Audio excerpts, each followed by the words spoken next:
Story time audio ബുക്സിലേക്ക് എല്ലാവർക്കും സ്വാഗതം. K Sudhakaran എഴുതിയ നോവൽ നീ വരും നേരം, അവസാന ഭാഗം.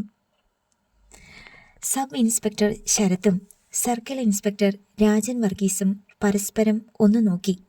അർദ്ധഗർഭമായ ഒരു നോട്ടമായിരുന്നു അത്. ജയമോഹൻ സാറല്ലാതെ വേറെ ആരെങ്കിലും വന്ന് സ്പിരിറ്റ് കൊണ്ടുപോയതായിക്കൂടെ?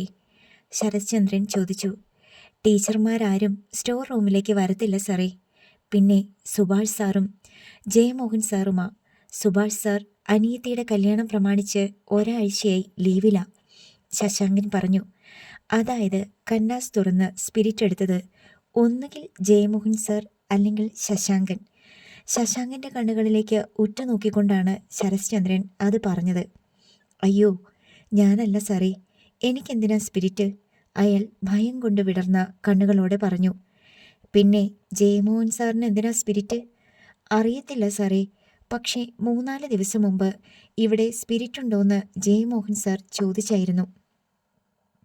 ശരത്ചന്ദ്രൻ ഒന്നമർത്തി മൂളി. അവർ 3 പേരും സ്റ്റോർ റൂമിൽ നിന്ന് വെളിയിലേക്കിറങ്ങി. ആ ഓട്ടോ ഡ്രൈവർ സതീശൻ ഇവിടെ വന്നത് താൻ കണ്ടായിരുന്നോ? രാജൻ വർഗീസ് ചോദിച്ചു. ഞാൻ ഡിപ്പാർട്ട്മെൻറ്റിലുണ്ടായിരുന്നു സാറേ. അയാൾ എന്നോടാ വന്ന് ജയമോഹൻ സാറിൻ്റെ കാര്യം ചോദിച്ചത്. ഞാൻ പറഞ്ഞു ഇപ്പം കാണാൻ പറ്റത്തില്ല, ക്ലാസ് കഴിഞ്ഞ് വരട്ടെ എന്ന്. അയാൾ ദാ ആ തൂണിൽ ചാരി നിൽക്കുന്ന കണ്ടേച്ചാ ഞാൻ കോളേജിൻ്റെ ഓഫീസിലേക്ക് പോയേ, ശശാങ്കൻ പറഞ്ഞു. എന്തിനാ സതീശൻ വന്നതെന്ന് തനിക്കറിയാമോ? ജയമോഹൻ സാർ കുറച്ച് കാശ് കൊടുക്കാനുണ്ട്, അത് മേടിക്കാനാന്നാ പറഞ്ഞത്. ജയമോഹൻ മദ്യപിക്കുമോ? രാജൻ വർഗീസ് ചോദിച്ചു. ഉവ്, ആഴ്ചയിലൊരിക്കൽ എന്നെക്കൊണ്ട ബീവറേജസിൽ നിന്ന് മേടിപ്പിക്കുന്നത്. എവിടാ ഈ ജയമോഹൻ താമസിക്കുന്നേ?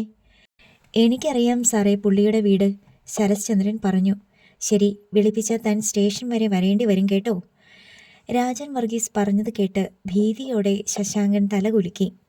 അവർ പോലീസ് ജീപ്പിൽ കയറി പോകുന്നത് നോക്കി അയാൾ അവിടെ തന്നെ നിന്നു. അവർ കണ്ണിൽ നിന്ന് മറിഞ്ഞപ്പോൾ അയാൾ മൊബൈലെടുത്ത് ജയമോഹനെ വിളിച്ചു. എന്താ ശശാങ്ക? ജയമോഹൻ ഉടൻ കോൾ എടുത്തു. സാറിപ്പോൾ എവിടെയാ? പരിഭ്രമത്തോടെ അയാൾ ചോദിച്ചു. വീട്ടിലില്ല, വെളിയിലൊരിടത്താണ്. സ്റ്റോർ റൂമിൽ നിന്ന് സാർ സ്പിരിറ്റ് എടുത്തായിരുന്നോ? ഇല്ല. എന്താടോ? പോലീസിന് സാറേ സംശയമുണ്ട്. അവരിപ്പം ഇവിടുന്ന് പോയതേ ഉള്ളൂ. പോലീസോ? അവർ കോളേജിൽ വന്നോ? ജയമോഹൻ ഞെട്ടലോടെ ചോദിച്ചു. അതെ സാറേ, ആദ്യം പോയത് സുചിത്ര ടീച്ചറിൻ്റെ മുറിയിലേക്കാ. അത് കഴിഞ്ഞ് എന്നോട് ഓരോന്നൊക്കെ ചോദിച്ചത്. ബസ് ഇടിച്ച് ചത്ത ആ ഓട്ടോ ഡ്രൈവർ സാറിനെ കാണാൻ ഇവിടെ വന്ന കാര്യമൊക്കെ അവർ അറിഞ്ഞിട്ടുണ്ട്. അതൊക്കെ ആരാ പറഞ്ഞത്? വിശ്വാസം വരാതെ ജയമോഹൻ ചോദിച്ചു. ഇവിടെ പണ്ട് പഠിച്ച ശരത്ചന്ദ്രൻ ഇല്ലേ സാറേ, അയാളാ ഇപ്പോഴിവിടുത്തെ SI. അയാളും ഉണ്ടായിരുന്നു സർക്കിളിൻ്റെ കൂടെ.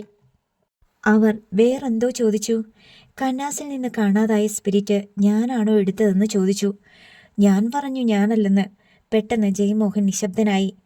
അവരിവിടുന്ന് സാറിൻ്റെ വീട്ടിലേക്കാണ് പോയത്, ശശാങ്കൻ പറഞ്ഞു. ആണോ? പതറിയ സ്വരത്തിൽ ജയമോഹൻ ചോദിച്ചു. സാറിൻ്റെ വീടെവിടാന്ന് സർക്കിൾ ചോദിച്ചു. എനിക്കറിയാമെന്ന് അന്നേരം ശരത്ചന്ദ്രൻ പറഞ്ഞു. ജയമോഹൻ ഒന്നും മിണ്ടിയില്ല. സാറേ, അയാളുടെ ശബ്ദം കേൾക്കാതായപ്പോൾ ശശാങ്കൻ വിളിച്ചു. അപ്പോഴേക്ക് കോൾ കട്ടായി കഴിഞ്ഞിരുന്നു. ഗേറ്റ് കടന്ന് കാർ വരുന്ന ശബ്ദം കേട്ടുകൊണ്ടാണ് വിജയകുമാരി മുൻവശത്തെ വാതിൽ തുറന്ന് വെളിയിലേക്ക് ഇറങ്ങിച്ചെന്നത്. കാറിൽ നിന്ന് ക്ഷീണിതനായി വിജയശേഖർ ഇറങ്ങി. കണ്ടോ? വിജയകുമാരി ചോദിച്ചു. അയാൾ സ്വീകരണ മുറിയിലേക്ക് ചെന്നിരുന്നു. വിജയകുമാരി ഫാനിട്ടു. എന്തു പറഞ്ഞു മാധവേട്ടൻ? എല്ലാം ശരിയായിട്ടുണ്ട്. നാഗർകോവിലില്ല. മാധവേട്ടൻ്റെ കൂടെ പഠിച്ച ഒരു ഡോക്ടർ സ്വന്തമായി അവിടെ ഒരു ഹോസ്പിറ്റൽ നടത്തുന്നുണ്ട്. വിജയശേഖറിൻ്റെ ഒരു കസിൻ മാധവദാസ് ആലപ്പുഴയിൽ ഡോക്ടറാണ്. ദീപ്തിയുടെ കാര്യം ഇന്നലെ രാത്രിയിൽ വിജയശേഖർ വിളിച്ചു പറഞ്ഞിരുന്നു. നീ നാളെ രാവിലെ ഇങ്ങോട്ട് വാ, നമുക്ക് വേണ്ടത് ചെയ്യാമെന്ന് അയാൾ പറഞ്ഞതനുസരിച്ച് വിജയശേഖർ രാവിലെ ആലപ്പുഴയ്ക്ക് പോയതായിരുന്നു. ഇത്തരം കാര്യങ്ങൾ ഫോണിൽ കൂടി സംസാരിച്ച് തീരുമാനിക്കാനുള്ളതല്ലല്ലോ. നാളെ നമ്മൾ നാഗർകോവിലിന് പോകണം. കാറിൽ പോകണ്ട, ട്രെയിനിൽ ചെന്നാൽ മതി. റെയിൽവേ സ്റ്റേഷനിൽ വണ്ടി വരും. വിജയകുമാരി നിശബ്ദമായി കേട്ടിരുന്നു. അവളുടെ പേരോ സ്ഥലമോ ഒന്നും ഹോസ്പിറ്റൽ റെക്കോർഡ്സിൽ വരില്ല. മാധവേട്ടൻ അതൊക്കെ ഏർപ്പാടാക്കിയിട്ടുണ്ട്. മാധവേട്ടൻ പറഞ്ഞത് ശരിയാ. നമ്മുടെ നാട്ടിൽ വെച്ച് നടത്തുന്നത് റിസ്കാ. വിജയകുമാരി ഒന്ന് നെടുവീർപ്പിട്ടു. എന്തെല്ലാം ആഗ്രഹിച്ചതാണ്, എല്ലാം ഒറ്റ നിമിഷം കൊണ്ട്. അവളോട് ചെന്ന് പറ, 2-3 ദിവസത്തേക്കുള്ള ഡ്രസ്സ് എടുത്തു വെക്കണം. നമ്മൾ 3 പേർ മാത്രമാ പോകുന്നത്. വിജയകുമാരി അല്പനേരം കൂടി അതേ ഇരിപ്പ് ഇരുന്നു. പിന്നെ എഴുന്നേറ്റ് ദീപ്തിയുടെ മുറിയിലേക്ക് ചെന്നു. അവൾ കണ്ണുകൾ അടച്ച് കിടക്കുകയായിരുന്നു അപ്പോൾ. മോളെ. അവൾ പതിയെ കണ്ണു തുറന്നു. വിജയകുമാരി കിടക്കയിൽ അവളുടെ അടുത്തിരുന്നു. മാധവേട്ടനെ കണ്ടിട്ട് അച്ഛനിപ്പം വന്നു. നാഗർകോവിലിൽ വെച്ച. മാധവേട്ടൻ്റെ ഒരു കൂട്ടുകാരന് അവിടെ ഹോസ്പിറ്റലിലുണ്ട്. അവൾ അമ്മയുടെ മുഖത്തേക്ക് തന്നെ നോക്കി കിടന്നതല്ലാതെ ഒന്നും മിണ്ടിയില്ല. നാളെ രാവിലെ പോണമെന്നാ അച്ഛൻ പറഞ്ഞത്. വെളുപ്പിന് കന്യാകുമാരിക്ക് ഒരു ട്രെയിനുണ്ട്. അതിലാവുമ്പോൾ ആരോ അറിയത്തില്ല. ദീപ്തി മെല്ലെ കണ്ണുകൾ അടച്ചു. വിജയകുമാരി എഴുന്നേറ്റ് മുറിയിൽ നിന്ന് ഇറങ്ങിപ്പോയി. ദീപ്തി നിശ്ചലയായി കുറച്ചു നേരം കൂടി അങ്ങനെ ഇരുന്നു. പിന്നെ കൈ നീട്ടി മൊബൈൽ എടുത്തു. അല്പനേരത്തെ ആലോചനയ്ക്ക് ശേഷം അവൾ ജയമോഹന്റെ നമ്പറിലേക്ക് വിളിച്ചു. ബെല്ലടിച്ച് തീരാറായപ്പോഴാണ് അയാൾ കോൾ എടുത്തത്. ഹലോ ദീപ്തി, എൻ്റെ പൊന്നു മോളെ, നീ എന്തിനാ ഇപ്പോഴെന്നെ വിളിച്ചത്? ജയമോഹന്റെ സംസാരം കേട്ടപ്പോൾ അയാൾ നന്നായി മദ്യപിച്ചിട്ടുണ്ടെന്ന് അവൾക്ക് മനസ്സിലായി. നാവ് കുഴയുന്നുണ്ട്. തന്നെയുമല്ല, ഈ ശൈലിയിൽ ഇതുവരെ സംസാരിച്ചിട്ടുമില്ല. സാറിന് ഇതെന്തു പറ്റി? സാർ എവിടെയാണ്? ഞാൻ വീട്ടിലല്ല. അക്കാര്യം പറഞ്ഞത് എൻ്റെ ഓമന മറന്നോ? ഞാൻ നമ്മുടെ സ്വകാര്യ സംഗീതത്തിലാണിപ്പോൾ. ലൗഡേൽ, പ്രണയത്തിൻ്റെ താഴ്വരയിൽ. ഞാനിപ്പോൾ ഒറ്റയ്ക്കാണ്. വേറെ ആരുമില്ല, തനിച്ച്. അവർ സംഗമിക്കാറുള്ള ആ വീടിൻ്റെ പേരാണ് ലൗഡേൽ. സാർ കണ്ടമാനം കുടിച്ച ലക്ഷണമുണ്ടല്ലോ. ഇതൊന്നും ശരിയല്ല. എനിക്ക് നല്ല വിഷമമുണ്ട്. ഞാൻ കാരണമാണോ? നീ കാരണമല്ല ദീപ്തി, ഞാൻ കാരണമാണ്. പക്ഷേ ഇനി ഞാൻ കുടിക്കത്തില്ല. ഇത് അവസാനത്തെ കുടിയാണ്. ഇനി എനിക്ക് കുടിക്കാൻ പറ്റത്തില്ല. അയാൾ എന്തൊക്കെയോ പുലമ്പി. അതൊന്നും അവൾക്ക് മനസ്സിലായില്ല. ഞാനിപ്പോൾ സാറിനെ വിളിച്ചത് എന്തിനാണെന്നറിയാമോ? അവൾ ചോദിച്ചു. അറിയില്ല മോളെ, പക്ഷേ ഒന്നെനിക്കറിയാം. നീ എന്നെ ആത്മാർത്ഥമായി സ്നേഹിക്കുന്നുണ്ട്. അതുകൊണ്ടാണ് എന്നെ വിളിച്ചത്. എൻ്റെ ഭാര്യ എന്നെ ഇതുവരെ വിളിച്ചില്ല. നാളെ എന്നെ നാഗർകോവിലേക്ക് കൊണ്ടുപോവുകയാണ് സാർ. എന്തിന്? നിന്നെ നാട് കടത്താനോ? അതിനു മാത്രം എന്ത് തെറ്റാണ് നീ ചെയ്തത്? എന്നെ സ്നേഹിച്ചതോ? അവിടെ എൻ്റെ അച്ഛൻ്റെ കസിന് പരിചയമുള്ള ഒരു ഹോസ്പിറ്റലുണ്ട്. എന്നെ നാളെ അഡ്മിറ്റാക്കും. എന്തിനാണെന്ന് സാറിന് മനസ്സിലായല്ലോ. പക്ഷേ സാർ ഒരു വാക്ക് പറഞ്ഞാൽ ഞാനതിന് സമ്മതിക്കത്തില്ല. നമ്മുടെ കുഞ്ഞിനെ ഞാൻ വളർത്തും. വേണ്ട ദീപ്തി, അച്ഛനില്ലാത്ത കുട്ടിയായി അത് വളരണ്ട. ഒരുപാട് പരിഹാസം ഏൽക്കേണ്ടി വരും ആ കുഞ്ഞിന്. ആര് പറഞ്ഞു ആ കുഞ്ഞിന് അച്ഛനില്ലെന്ന്? അച്ഛനുണ്ടല്ലോ സാർ. ഇല്ല ദീപ്തി, ഇല്ല ഇല്ല. നീ വിഷമിക്കരുത് ദീപ്തി. ഞാൻ പോവുകയാണ്. ഒരു ഗ്ലാസ് നിലത്ത് വീണുടയുന്ന ശബ്ദം പെട്ടെന്ന് അവൾ കേട്ടു. അതോടെ ലൈൻ കട്ടാവുകയും ചെയ്തു. ദീപ്തി വീണ്ടും ജയമോഹനെ വിളിച്ചു. ബെല്ലടിക്കുന്നുണ്ടായിരുന്നെങ്കിലും അയാൾ ഫോൺ എടുത്തില്ല. പെട്ടെന്ന് അകാരണമായ ഒരു ഭയം അവളുടെ നട്ടെല്ലിനുള്ളിലൂടെ മുകളിലേക്ക് അരിച്ചു കയറി. വീട്ടുമുറ്റത്തേക്ക് പോലീസ് ജീപ്പ് വന്ന് നിൽക്കുന്നത് കണ്ട് മഞ്ജരി ഒന്ന് ഞെട്ടി. പ്രഭാകരൻ നായർ എന്തോ ആവശ്യത്തിന് ടൗണിലേക്ക് പോയിരിക്കുകയാണ്. വേറെ പുരുഷന്മാർ ആരും വീട്ടിലുമില്ല. കോളിംഗ് ബെൽ മുഴങ്ങിയപ്പോൾ അവൾ പൂമുഖത്തേക്ക് ഇറങ്ങിച്ചെന്നു. ജീപ്പിൽ നിന്നിറങ്ങി ശരശ്ചന്ദ്രനും രാജൻ വർഗീസും മുറ്റത്ത് നിൽക്കുന്നുണ്ടായിരുന്നു. ഞാൻ SI ശരശ്ചന്ദ്രൻ, ഇത് CI രാജൻ വർഗീസ്. ജയമോഹൻ സാറിനെ കുറിച്ച് ചില കാര്യങ്ങൾ ചോദിച്ചറിയാനാണ് ഞങ്ങൾ വന്നത്, ശരശ്ചന്ദ്രൻ പറഞ്ഞു. എന്താണ് സർ? മഞ്ജരി ചോദിച്ചു. സതീശൻ എന്ന പേരുള്ള ഒരു ഓട്ടോ ഡ്രൈവർ കഴിഞ്ഞയാഴ്ച ഒരു ബസ് അപകടത്തിൽ മരിച്ചിരുന്നു. പത്രത്തിലൊക്കെ വാർത്തയുണ്ടായിരുന്നു. അയാളെ നിങ്ങൾക്ക് പരിചയമുണ്ടോ? രാജൻ വർഗീസ് ചോദിച്ചു. ഒരിക്കൽ കണ്ടിട്ടുണ്ട്. എന്ന്?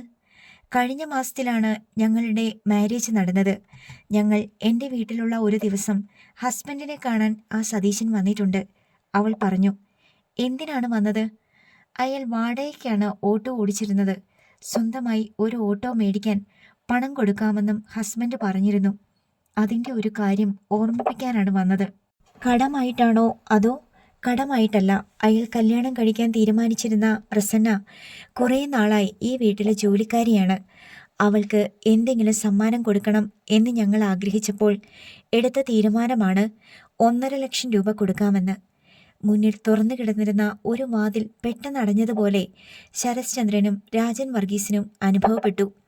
ആ വേലക്കാരി പെണ്ണിനെ വിളിക്കൂ, രാജൻ വർഗീസ് ആവശ്യപ്പെട്ടു. പ്രസന്ന ഇന്നലെ അവളുടെ വീട്ടിലേക്ക് പോയി സർ, ഇതുവരെ തിരിച്ചെത്തിയിട്ടില്ല, മഞ്ജരി പറഞ്ഞു. എവിടെയാണ് അവളുടെ വീട്? ശിവക്ഷേത്രത്തിനടുത്താണെന്ന് മാത്രമേ എനിക്കറിയൂ. ഓക്കെ, ജയമോഹൻ ഇപ്പോൾ എവിടെയുണ്ട്? കോഴിക്കോട് പോയിരിക്കുകയാണ് സർ. കോഴിക്കോടോ? എന്തിന്? കാലിക്കട്ട് യൂണിവേഴ്സിറ്റിയിൽ എന്തിൻ്റെയോ ഇൻ്റർവ്യൂ ഉണ്ട്. 3-4 ദിവസം കഴിഞ്ഞേ വരൂ. പക്ഷേ കോളേജിൽ അങ്ങനെയല്ലല്ലോ പറഞ്ഞിട്ടുള്ളത്. മനസ്സിലാവാതെ അവൾ ശരത്ചന്ദ്രൻ്റെ മുഖത്തേക്ക് നോക്കി. നവവധുവുമൊത്ത് മധുവിധു യാത്രയ്ക്ക് പോവുകയാണെന്നും ഒരാഴ്ചത്തെ ലീവ് വേണമെന്നുമാണ് കോളേജിൽ വിളിച്ച് അറിയിച്ചിരിക്കുന്നത്. അറിയാതെ മഞ്ജരി ഒന്ന് ഞെട്ടി. ഇതിലൊക്കെ ചില അവിശ്വസനീയതകളില്ലേ? ജയമോഹനോട് സംസാരിച്ചേ പറ്റൂ. നമ്പർ വേണം ഞങ്ങൾക്ക്, രാജൻ വർഗീസ് പറഞ്ഞു. അവൾ അയാളുടെ മൊബൈൽ നമ്പർ പറഞ്ഞു കൊടുത്തു. ശരത്ചന്ദ്രൻ അത് സേവ് ചെയ്തു. അവർ ജീപ്പിൽ കയറി യാത്രയായി. ഓടുന്ന ജീപ്പിൽ ഇരുന്നു കൊണ്ട് ജയമോഹൻ്റെ നമ്പറിലേക്ക് ശരത്ചന്ദ്രൻ വിളിച്ചു. ബെല്ലടിച്ച് നിന്നതല്ലാതെ കോൾ കിട്ടിയില്ല. 3 തവണ വിളിച്ചു നോക്കിയെങ്കിലും ഒരു ഫലവും കണ്ടില്ല. സൈബർ സെല്ലിലേക്ക് വിളിച്ച് നമ്പർ കൊടുക്കൂ, അയാളുടെ ഇപ്പോഴത്തെ ലൊക്കേഷൻ അറിയണം, രാജൻ വർഗീസ് പറഞ്ഞു. ഉടൻ തന്നെ സൈബർ സെല്ലിലേക്ക് അറിയിപ്പ് പോയി. 10 മിനിറ്റ് കഴിഞ്ഞപ്പോൾ അവിടെ നിന്ന് വിളി വന്നു.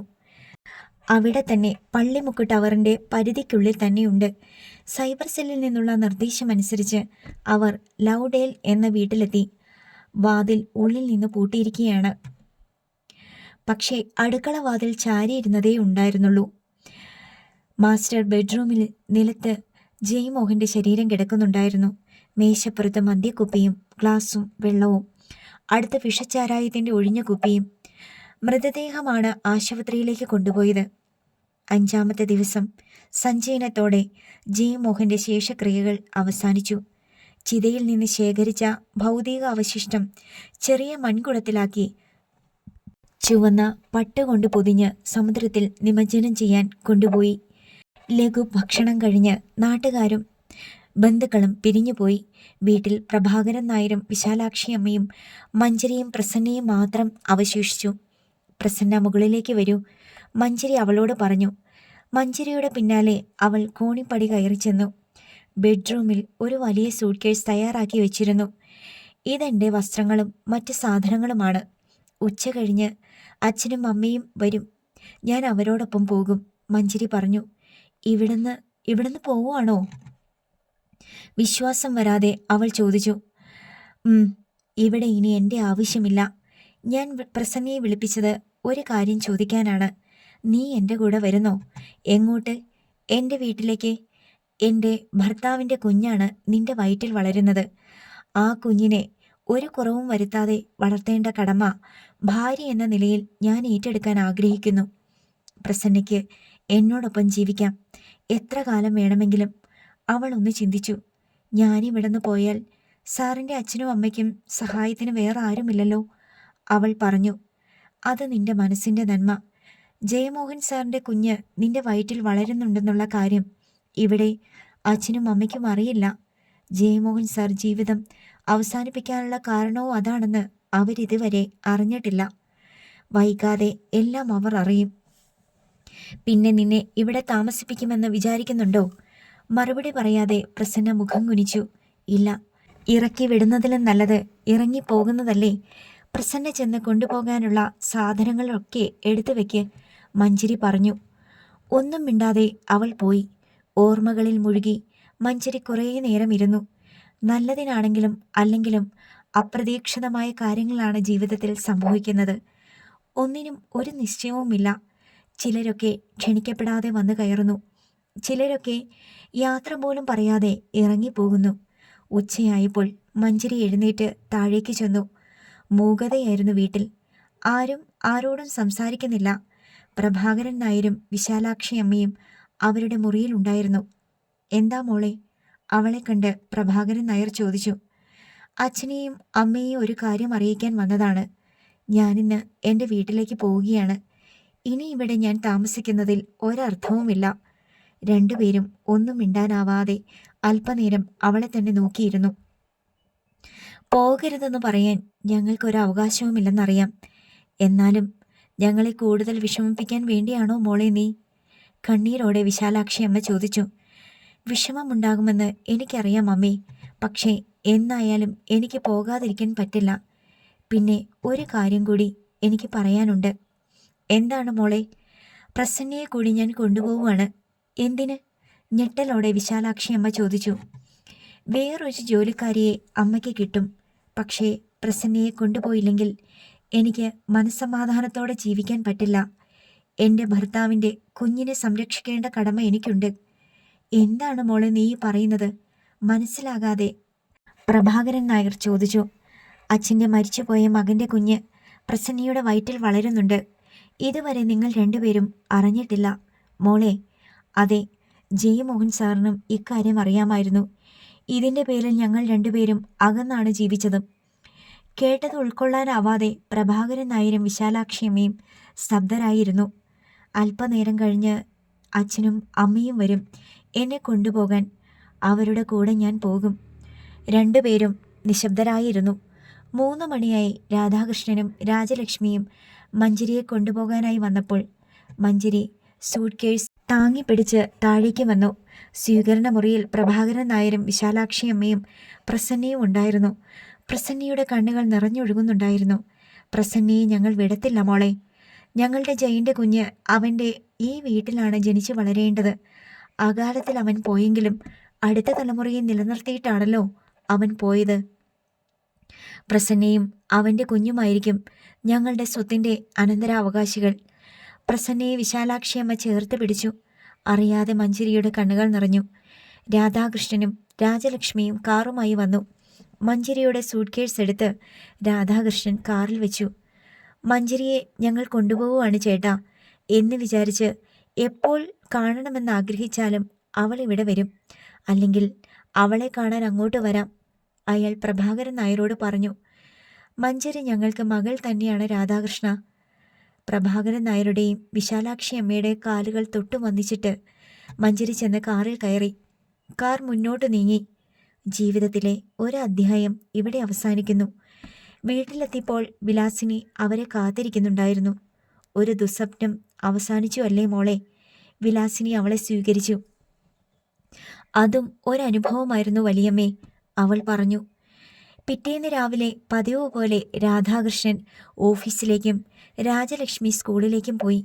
അല്പസമയം കഴിഞ്ഞപ്പോൾ ബാലഭാസ്കറിൻ്റെ കാർ വീട്ടുമുറ്റത്ത് വന്ന് നിന്നു. കാറിൽ നിന്ന് അയാൾ ഇറങ്ങുന്നത് ജനാലയിലൂടെ മഞ്ജരി കണ്ടു. അവളുടെ ഹൃദയം അറിയാതെയൊന്ന് തുടിച്ചു. വിലാസിനിയാണ് ചെന്ന് വാതിൽ തുറന്നത്. എന്താ മോനെ? അവർ ചോദിച്ചു. മഞ്ജരിയെ ഒന്ന് കാണാൻ വന്നതാണ് വലിയമ്മേ, അയാൾ പറഞ്ഞു.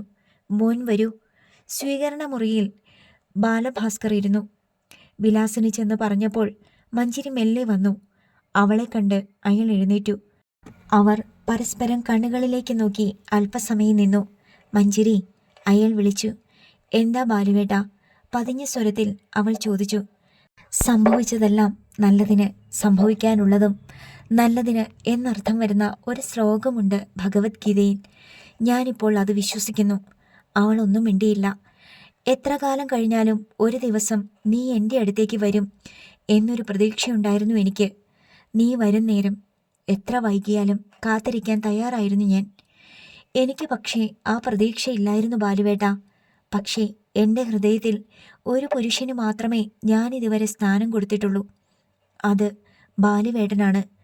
ഇന്ന് തന്നെ മഞ്ജരിയെ കണ്ട് സംസാരിക്കണമെന്ന് അച്ഛനും അമ്മയും പറഞ്ഞു. ഞാനിപ്പോൾ ഓഫീസിലേക്ക് പോകുന്ന വഴിയാണ്. നമുക്ക് പിന്നെ കാണാം. എന്താ? അതെ ബാലുവേട്ട, ഓരോന്നിനും ഓരോ കാലവും സമയവും ഒക്കെ ഇല്ലേ? നമുക്ക് കാത്തിരിക്കാം, മഞ്ജരി പറഞ്ഞു. അതെ, അതാണ് ശരി. ബാലഭാസ്കർ യാത്ര പറഞ്ഞിറങ്ങിപ്പോയി. അയാളുടെ കാർ ഗേറ്റ് കടന്ന് മറയുന്നത് വരെ അവൾ നോക്കി നിന്നു. നോവൽ അവസാനിച്ചു.